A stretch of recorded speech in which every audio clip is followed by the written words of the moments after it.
Moms, remember to feed you first before the kids.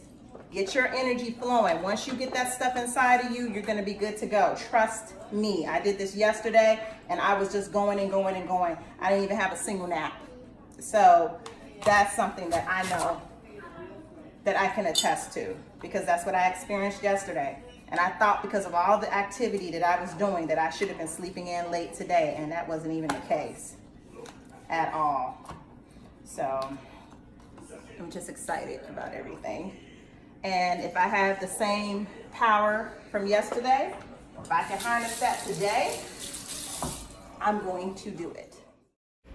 So here I am basically cleaning the kale greens. I pick them and clean them in the same manner that our grandmothers did when they were making soul food and greens. So it's the same process here. The water in the sink I have is 1 part distilled vinegar, 2 parts water. I like to clean my produce, as I probably mentioned before, with distilled vinegar. So in the sink full of water, we have 1 part distilled vinegar, 2 parts water. So I clean my spinach and my greens in the same way.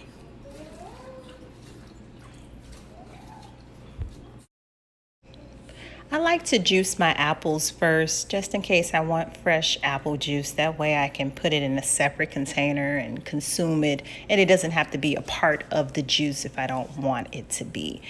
I line my retainer there with cheesecloth because I don't like the pulp that comes out. I have an older juicer. I'm sure maybe modern juicers don't have that. And I use a probiotic powder that I usually mix in juice, so I thought I would use it in this juice. So usually after the fruit, then I begin with the vegetables. As you can see here, I have the kale greens, and I'll start juicing that out first.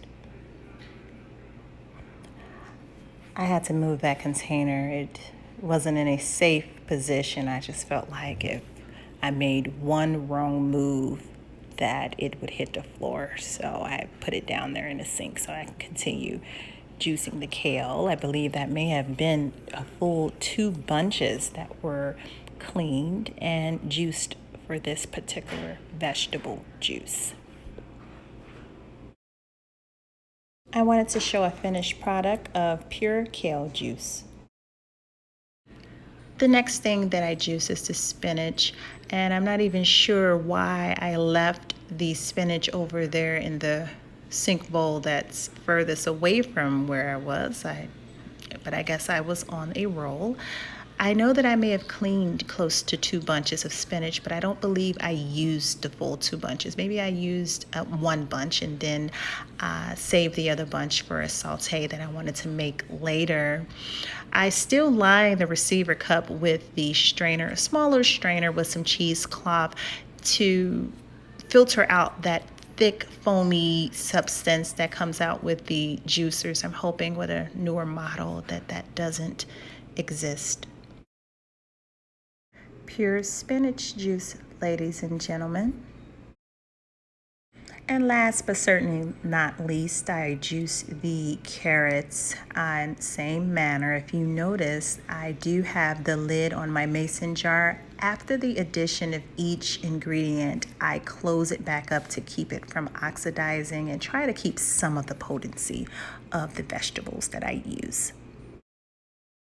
Pure carrot juice, ladies and gentlemen. And voila, a complete serving of vegetable juice, Dr. Shante style. I certainly thank you guys for joining me in this video, and I'll see you guys in the next one.